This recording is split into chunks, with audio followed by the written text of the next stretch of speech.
Baik, bismillah ya, kita mulai biar karena materinya agak panjang. Yuk. Saya buka dengan kalimatnya Osho. Tidak ada cinta yang biasa. Cinta itu tidak mungkin biasa-biasa saja. Kalau biasa-biasa maka itu bukan cinta. Menyebut cinta sebagai hal biasa berarti salah memahami seluruh fenomena cinta. Cinta tidak pernah biasa. Cinta selalu luar biasa dan selalu spiritual. Itulah bedanya menyukai dan mencintai. Suka bersifat material dan cinta bersifat spiritual. Ini ada dua ide di quotes ini. Yang pertama, cinta itu pasti luar biasa. Orang yang sedang mencintai, orang yang sedang meluap-luap dalam cinta, dia bisa merasakan luar biasanya cinta. Meskipun bagi yang tidak ngalami, rasanya biasa saja. Tapi itu luar biasa bagi yang ngalami. Kadang-kadang kan kita agak nyinyir, misalnya lihat teman kita dengan pasangannya, alah gitu saja kok. Tapi itu luar biasa bagi yang ngalami. Kalau rasanya biasa-biasa, di situ kata Osho, mungkin belum cinta. Gimana kamu rasanya jatuh cinta? Alah biasa, ternyata tidak istimewa-istimewa amat. Mungkin ya belum cinta. Dia pengalaman yang pasti luar biasa dan tidak sekedar suka. Kalau masih hanya sekedar suka, berarti masih materi. Kalau masih materi belum cinta. Cinta itu spiritual, ke dalam, kerohanian. Kalau masih berhenti di fisikal, di materi, cantiknya, kayanya, enak diajak ngomongnya, itu masih mungkin masih suka saja. Belum ada unsur spiritualnya. Cinta itu ada unsur spiritualnya, ada unsur rohaniahnya. Nanti uraian sampai belakang itu berhubungan dengan spiritual. Baik, jadi selamat bagi yang sedang jatuh cinta, Anda luar biasa. Bagi yang tidak, ya semoga segera. Ya, oke ya. Terus ini juga quote, saya buka dengan dua quote ini dulu sebelum ke teorinya ya. Orang bilang cinta itu buta karena tidak tahu apa itu cinta. Kukatakan kepadamu, hanya cinta yang punya mata. Selain cinta justru semuanya buta. Dunia ini kacau karena orang, kalau mungkin teman-teman sering mendengar ustadz atau ulama bilang, mari kita memandang segala di sekeliling kita dengan ainur rohmah, dengan mata cinta, mata kasih sayang. Disitulah akan terbuka bagi kita indahnya dunia, indahnya manusia, luar biasanya apapun yang terjadi di sekeliling kita. Itu namanya ainur rohmah. Itulah sejatinya melihat. Selama ini mungkin kita melihat sekeliling itu dengan pandangan ambisi, kadang dengan pandangan kebencian, kadang dengan pandangan ego. Bukan ainur rohmah, bukan pandangan yang penuh cinta. Apalagi era kampanye seperti hari ini, isinya pandangan kita itu banyak bencinya. Melihat apapun, apalagi kubu yang berbeda. Kadang-kadang hidup, isi pikiran kita itu kan persaingan, keunggulan, kemenangan. Gimana caranya saya nomor satu, yang lain belakangan saja, gimana cara. Itu isi pikiran kita itu. Maka ya cara pandang kita bukan cara pandang cinta, bukan ainur rohmah tadi. Ya seperti kalimatnya Maulana Jalaluddin Rumi, kita itu sering melihat manusia hanya casingnya.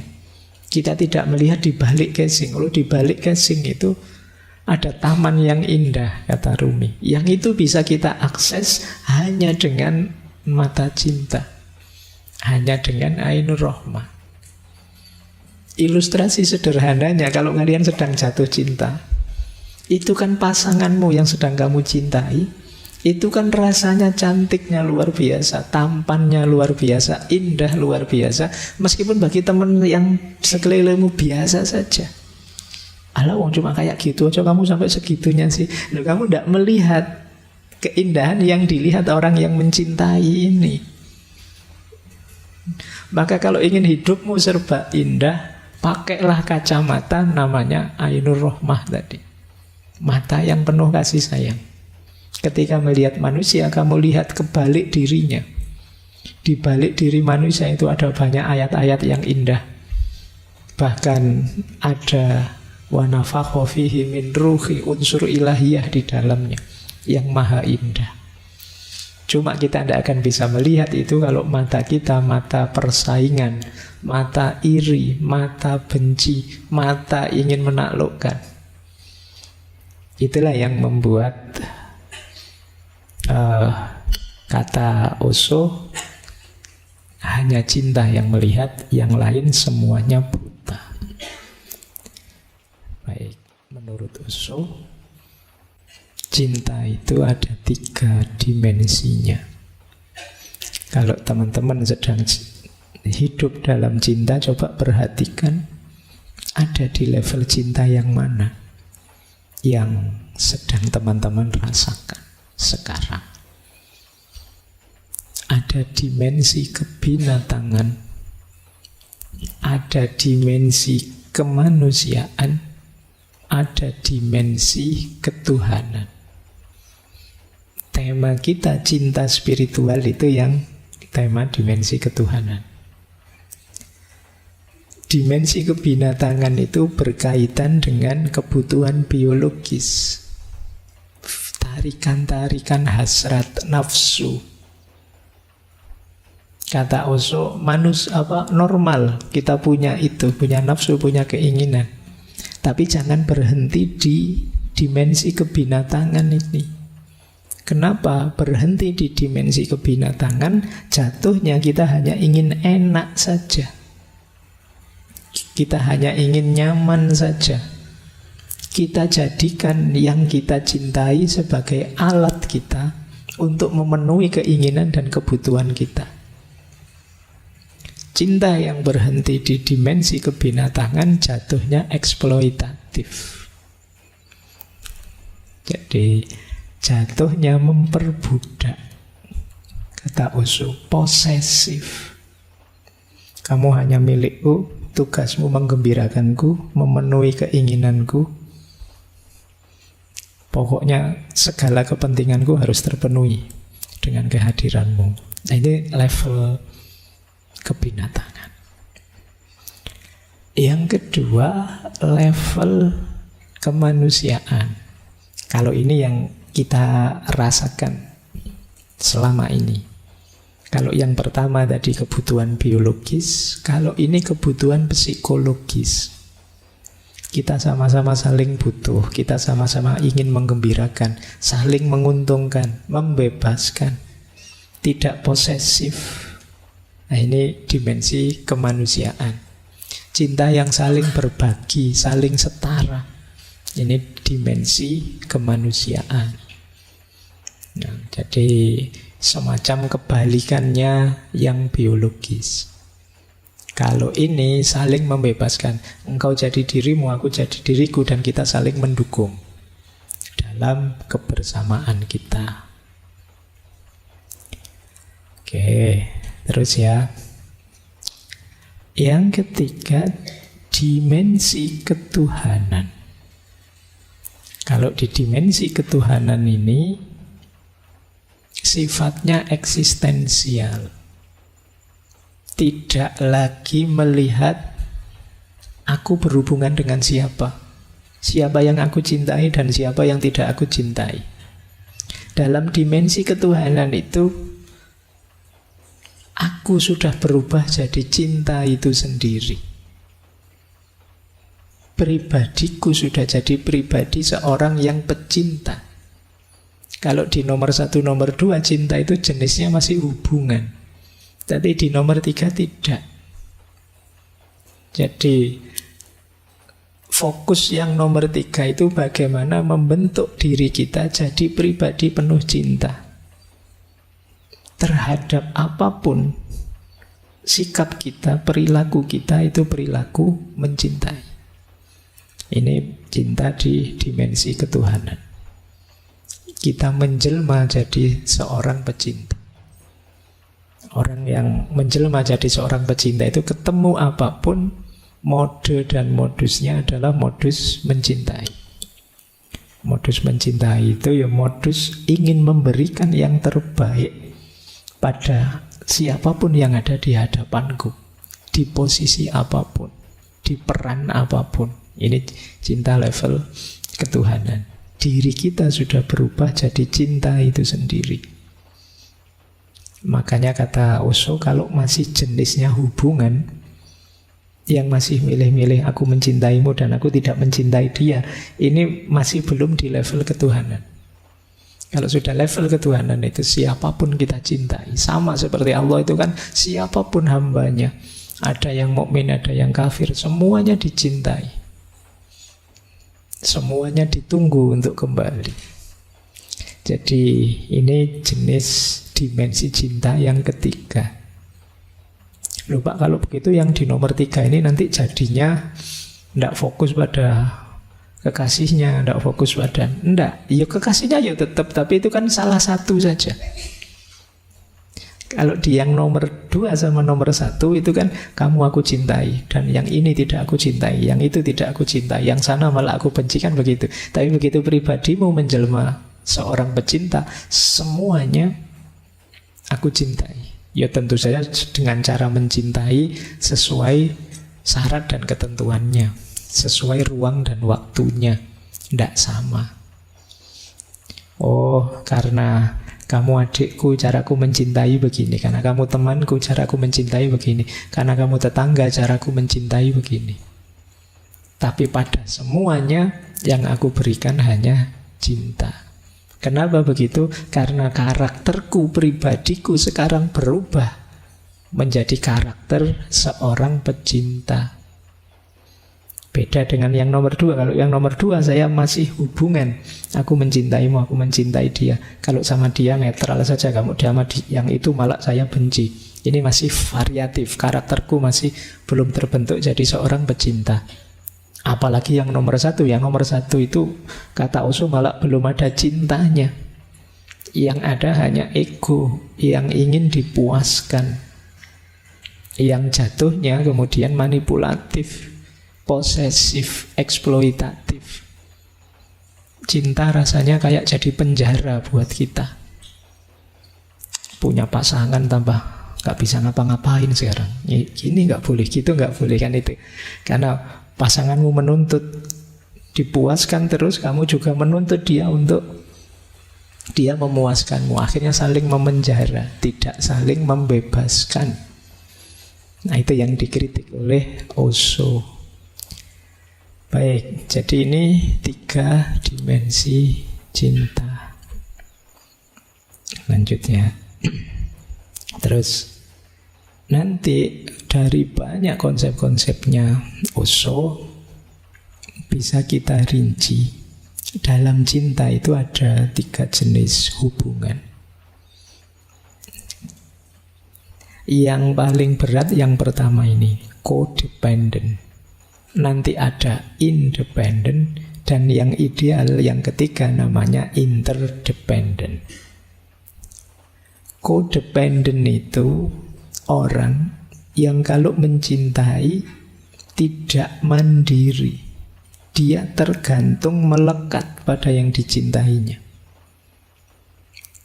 Jadi Osho mengkritik orang yang kalau mencintai melenyapkan dirinya, melenyapkan individualitasnya demi yang dicintai, kehilangan kepribadiannya. Dia mengorbankan dirinya dengan cara ingin membahagiakan yang dia cintai. Ini namanya relasi yang codependent. Ini negatif. Kata Osho, orang yang kalau mencintainya seperti ini, ya cinta itu akan jadi beban dalam hidupnya. Dia tidak akan bisa tumbuh, dia bisa kehilangan dirinya. Seperti saya bilang tadi, ini cinta yang jadi penjara. Kita didominasi di situ, kita di penjara, tidak bisa ngapa-ngapain sudah. Ini namanya relasi codependent. Biasanya coraknya sangat posesif. Kita rasanya dikejar-kejar tiap hari untuk membahagiakan yang kita cintai. sampai kehilangan diri kita sendiri. Jadi nanti pasangan kita bilang, aku suka loh kalau kamu pakai baju warna merah. Kamu terus, wah, cepat-cepat ke mall nyari baju warna merah. Aku seneng loh kalau kamu pakai apa gitu. Wah, kamu cepat-cepat gitu. Pokoknya tiap hari kamu dikejar-kejar pikiranmu tentang bagaimana memuaskan yang kamu cintai, sampai lupa dengan dirimu sendiri. Kamu tidak pernah mikir loh, menurutku kalau aku sendiri nyaman tidak sih pakai baju warna merah itu? Aku sendiri merasa srek tidak sih melakukan ini, melakukan itu? Nah, kita tidak mikir ke situ. Kan ada teori cinta yang lain yang bilang, yo pecinta sejati itu yo melupakan dirinya. Tapi bagi Osho tidak begitu. Jadi justru cinta yang codependent ini cinta yang lemah, bukan cinta yang sejati. Cirinya apa codependensi? Itu biasanya tidak tegas, lemah. Kalau ditanya apa-apa, kamu maunya apa? Ah, terserah kamu saja. Pingin apa, terserah saja. Padahal ya, ini mau, ya tidak apa-apa, maulah. Itu mau, ya tidak apa-apa, mau. Itu. Pokoknya terserah, kamu pingin apa, aku ikut saja. Ini justru menyusahkan semuanya. Jadi kamu tidak punya pendirian, kamu lemah. Kamu tidak jadi dirimu, padahal mungkin kamu tidak suka, kamu tidak senang. Kemudian biasanya terus komunikasinya tidak sehat, satu arah. Jadi ada yang mendominasi dalam hubungan. Yang satu ingin menyenangkan yang lain saja. Kemudian ada yang diam-diam merasa berkorban. Aku sudah korban macam-macam loh untukmu. Apa yang sudah tidak kuberikan padamu? Aku sudah kehilangan waktu kuliah, teman-temanku lulus, aku belum demi dirimu. Aku sudah... Diam-diam kamu menghitung sendiri itu, bahwa kamu sudah banyak berkorban. Itu alamat kamu ada di jenis codependent. Diam-diam kamu menyalahkan yang kamu cintai. Oh, kalau tidak ada kamu mungkin saya sudah lulus. Kalau tidak ada kamu mungkin aku asik sama teman-temanku nongkrong jalan-jalan. Yang ada kamu saja aku jadi malam mingguku tidak asik misalnya. Tapi kamu tidak berani ngomong. Kalau ketemu dia, gimana yang seneng? Seneng enak gitu. Diam-diam kamu tidak senang sebenarnya. Itu namanya codependent. Jadi kebebasan mau kamu pasrahkan padanya untuk didominasi. Ini jenis pertama. Ada jenis kedua. Ini lumayan sih, tapi juga belum unggulan. Yaitu jenis hubungan independen. Jenis independen ini terlalu terpisah. Kalau tadi kan ada yang satu tergadai kebebasannya, kalau ini mandiri. Tapi karena terlalu mandiri, justru keintimannya jadi berkurang. Kedekatannya jadi berkurang. Berdua tapi nafsi-nafsi. Nah, itu juga tidak enak. Namanya terlalu independen, terlalu mandiri. Nanti begitu makan di warung, tak bayar sendiri-sendiri ya, siap gitu. Itu independen namanya. Hitung-hitungan ya kan kita sendiri-sendiri memang, ya boleh. Nah, tidak apa-apa, ya masing-masing dengan versinya. Jadi mungkin diajak makan, kamu mau di mana? Saya mau di warung sana. Kalau kamu, saya yang sini saja. Ya sudah kamu ke sana, saya sini ya. Nah, itu independen namanya. Jadi masing-masing dengan keinginannya, kepribadiannya, individualitasnya sama sekali tidak mau diganggu. Aku yo aku, kamu yo kamu. Mari kita jalan sendiri-sendiri versi kita. Jadinya apa? Tidak harmonis. Mungkin juga tidak romantis. Jadi kalau diajak pakai baju yang coraknya mirip, tidak usah kayak anak yatim aja. Iya bener sih, tapi ya kan pasangan. Oke, ini jenis kedua. Namanya independen. Ya bagus, lebih bagus daripada yang codependent. Tapi harmoni dan kebersamaannya kurang. Egonya masih kuat. Masing-masing biasanya mudah konflik. Seolah-olah bersama, tapi ya rasanya kok tidak saling peduli ya. Rasanya kok kurang perhatian ya. Kalau terlalu independen, terlalu nafsi-nafsi, aku ya aku, kamu ya kamu. Ya kebetulan saja kita seolah-olah seperti pasangan misalnya. Ini gaya independen. Coba kalian evaluasi lagi ya. Saya tidak tahu kalian punya hubungan dengan apa dan siapa. Itu kira-kira codependent apa independen. Yang diidealkan dalam banyak tulisan-tulisannya Osho, kalau bisa ya interdependent. Interdependensi itu masing-masing masih punya ruang untuk pengembangan diri individualitasnya, tapi tetap menjaga komitmen dan keharmonisan bersama. Tidak ada yang berkorban, tidak ada yang mengorbankan diri, masing-masing saling mendukung pengembangan diri. Jadi dasarnya kepedulian dan penghormatan, respect dan care. Itu interdependent. Aku ya aku, kamu ya kamu. Tapi kan kita ini punya keinginan bersama, punya cita-cita bersama, punya target bareng. Yuk saling bernegosiasi, saling membantu, saling menguatkan, saling berkomitmen. Oh, ini namanya interdependent. Cirinya apa interdependent itu? Tahu batasnya masing-masing. Itu ciri pertama sudah. Jadi, oh ya, yuk kita bersama sih, tapi aku tahu yang bagian itu privasimu, monggo kamu dengan privasimu. Sampai di titik ini saya tidak mau ikut campur, itu sudah pilihanmu. Ini namanya tahu batasnya. Meskipun tetap peduli, kok tiba-tiba pilihannya ngaco, ya saya ingatkan. Kemudian komunikasinya aktif. Jadi komunikasinya sehat.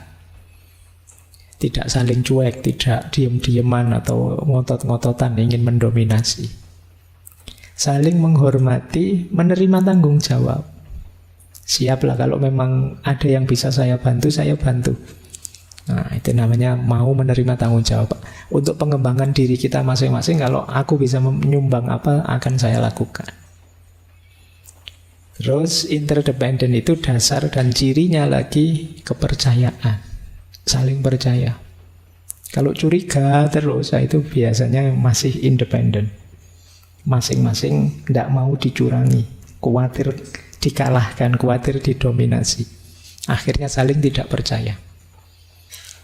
Mau sih saya serius-serius, tapi nanti kalau kita jadi, kalau tidak jadi gimana? Rugi saya. Terus jadinya ngambil jarak. Tidak ada saling percaya. Terus percaya diri. Mau apa-apa, oke. Keinginanku ya saya sampaikan apa adanya, itu percaya diri. Terbuka dan jujur. Kemudian saling memperhatikan kebutuhan. Tidak egois mikir keinginanku sendiri sih yo. Sambil, oh kalau dia gimana, kira-kira begini. Kalau mungkin dia tersinggung ya enggak usah. Oh dia enggak cocok yang gitu ya enggak usah. Itu namanya saling memperhatikan kebutuhan satu sama lain. Itu yang disebut interdependent. Nah, jadi dari tiga ini ya silakan teman-teman mengevaluasi ya. Jenis hubungan dengan siapa saja, bisa saja dengan orang tua, bisa saja dengan saudara, dengan teman sekelas, dengan sahabat. Kalian itu codependent apa terlalu independen, apa sudah ideal di level interdependent. Baik, kita lanjutkan lagi. Nah, sebelum kita mencintai keluar, kata Osho, kita harus mencintai diri kita sendiri. Ini dasarnya sudah. Tidak mungkin kita bisa mencintai yang di luar diri kita kalau kita belum mencintai diri kita. Kata Osho, jika seseorang tidak bisa mencintai dirinya sendiri, dia juga tidak bisa mencintai orang lain. Seorang pria yang mencintai dirinya sendiri mengambil langkah pertama menuju cinta sejati. Ibarat melempar kerikil ke dalam danau yang sunyi. Riak melingkar pertama akan muncul di sekitar kerikil. Sangat dekat dengan kerikil tersebut. Dan kemudian riak itu akan terus menyebar hingga mencapai pantai terjauh. Jika engkau menghentikan riak yang muncul di dekat kerikil, tidak akan ada riak lain sama sekali. Jadi kalau kita melemparkan batu ke sungai yang airnya tenang, itu kan nanti ada buletan gelombangnya. Yang paling awal paling dekat dengan batunya. Terus tambah luas sampai pinggir. Kalau buletan paling awal tidak mungkin ada buletan gelombang selanjutnya. Yang paling awal itu simbol dari cinta kita pada diri kita sendiri. Kalau kita tidak mencintai diri kita sendiri, bagaimana kita bisa mencintai yang lain? Ada uraian selanjutnya, kata Osho, pria yang mencintai dirinya sendiri akan menghormati dirinya sendiri. Dan orang yang mencintai dan menghormati dirinya sendiri akan menghormati orang lain. Karena dia tahu, sama seperti saya, orang lain juga demikian. Sama seperti saya menikmati cinta, hormat, martabat, begitu pula orang lain. Kalau saya menghargai diri saya tahu caranya menghargai orang lain. Kalau saya mencintai diri saya tahu caranya mencintai orang lain. Gitu. Oh, ternyata diperhatikan itu enak. Ya saya tahu, berarti untuk membahagiakan orang lain saya harus memperhatikannya. Jadi kalau kita peduli dengan diri kita, kita akan tahu apa yang membuat kita bahagia, senang, nyaman, dan pada akhirnya kita bisa melakukannya untuk orang lain. Kalau kita jarang mandi misalnya, terus kita ternyata tidak mandi 3 hari tidak apa-apa kok Pak, buktinya saya masih senang-senang saja misalnya, ya kamu akan cenderung misalnya ngasih nasihat ke temanmu, sudahlah tidak mandi tidak apa-apa, saya saja contohnya begini, kamu contohnya dirimu. Jadi kalau kamu menghargai dirimu, kamu tahu caranya menghargai orang lain. Kalian misalnya yang terbiasa apa wis kan ada, kalau ngomong kasar misalnya, lu ternyata ngomong kasar itu asik kok Pak. Akhirnya kan kamu juga kepada temanmu yang lain juga seneng ngomong kasar. Jadi ibaratnya seperti itu cinta diri itu. Kenapa sih Pak kok harus cinta diri kita dulu? Bukankah lebih enak mengutamakan yang lain dulu loh? Kalau kamu beres dirimu, kamu mencintai dirimu, berarti kamu mengelola dirimu ke tahap yang sangat ideal. Ada lebih banyak hal yang bisa kamu lakukan untuk yang di luar dirimu. Kalau kamu tidak peduli dirimu kacau acak-acakan, apalagi sakit-sakitan, apalagi gimana kamu bisa mencintai yang di luar dirimu? Kamu sakit misalnya batuk misalnya, kamu tidak peduli kesehatanmu. Akhirnya saya batuk tidak apa-apa, yang penting yang saya cintai bahagia. Gimana bisa bahagia tiap kali deket kamu batuk? Nanti dia malah nutup mulutnya kan. Aduh, kamu disuruh pulang, pulang aja. Tidak jadi mesra, malah penyakit. Ya kamu tidak mencintai dirimu. Ngomong juga begitu. Kalau kamu senang ngomong kasar, ya mungkin tidak kerasan orang di sekelilingmu. Itulah dasarnya. Jadi sebelum kita mencintai yang di luar diri, ayo mencintai diri kita sendiri dulu. Ngopeni diri kita, itu amanat pertamanya di situ. Maka kata Osho itu yang paragraf ketiga itu menarik. Sokrates berkata, kenali dirimu. Buddha berkata, cintai dirimu. Kata Osho, Buddha jauh lebih benar. Kenapa? Karena jika kamu tidak mencintai dirimu sendiri, kamu tidak akan mengenal dirimu sendiri. Pengetahuan hanya akan muncul kemudian, cinta yang mempersiapkan landasannya. Kalau kita mencintai diri kita, maka kita akan bisa mengenali diri kita lebih dalam. Tidak bisa ujuk-ujuk mengenali. Cinta harus jadi landasannya. Maka Sokrates benar sih, tapi Buddha lebih benar, kata Osho. Karena mencintai diri akan jadi landasan kita memahami diri kita lebih tepat, lebih benar. Itulah mengapa dasarnya cinta itu self-love, cinta diri. Baik, yuk kita lanjutkan. Terus, Cinta itu menurut Osho sudah ada dalam diri kita. Tidak usah kamu cari kemana-mana. Kualitas, karakter, sifat, kemampuan mencintai itu kita sudah bisa. Hanya saja tertimbun oleh banyak hal dalam diri kita, oleh ego kita, oleh ambisi kita, dan lain sebagainya. Maka kata Osho, seringkali aku mengatakan pelajarilah seni mencintai. Tetapi yang aku maksud sebenarnya adalah pelajari seni menghilangkan semua yang menghalangi cinta. Ini adalah proses negasi, ibarat menggali sumur. Engkau terus-menerus membuang banyak lapisan tanah, kerikil, bebatuan, dan tiba-tiba ada air. Airnya sebenarnya selalu ada, dia mengalir di bawah. Setelah engkau menghilangkan semua penghalang, air tersedia.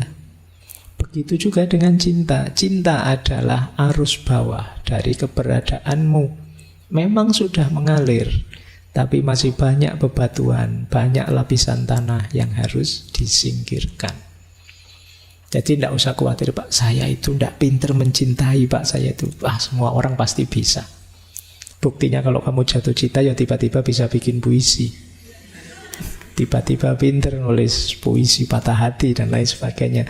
Jadi kita bisa kok. Yang penakut kalau jatuh cinta tiba-tiba jadi berani. Yang biasanya kalau ngomong kaku tiba-tiba bisa ngerayu, bisa gombal. Tiba-tiba bisa basa-basi.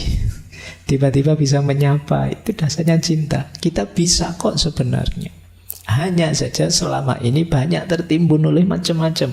Mungkin oleh ego, mungkin oleh gengsi, mungkin oleh ambisi, mungkin oleh cita-cita yang tidak perlu dan lain sebagainya. Berarti tugas kita apa? Yuk bersih-bersih diri ini terhadap hal yang tidak penting, biar cintanya bisa muncul keluar. Mungkin ada banyak kebencian dalam diri kita, yuk kita sisihkan, kita singkirkan. Mungkin ada banyak iri, mungkin ada banyak dengki, mungkin ada banyak dendam. Itu kita singkirkan semua. Pada akhirnya cintalah yang akan muncul. Di situ kita akan menjadi pribadi yang mencintai. Jadi prosesnya bukan latihan mencintai. Pak, saya tak latihan caranya gombal gimana caranya. Tidak usah, kamu sudah otomatis bisa kalau itu. Gimana ya Pak caranya peduli? Loh, kalau kamu cinta beneran otomatis muncul kepedulian. Tapi tidak bisa Pak, saya rasanya sudah jatuh cinta tapi kok tidak bisa peduli, ya belum cinta berarti. Itu gerakan otomatis sudah ada di bawah kesadaranmu.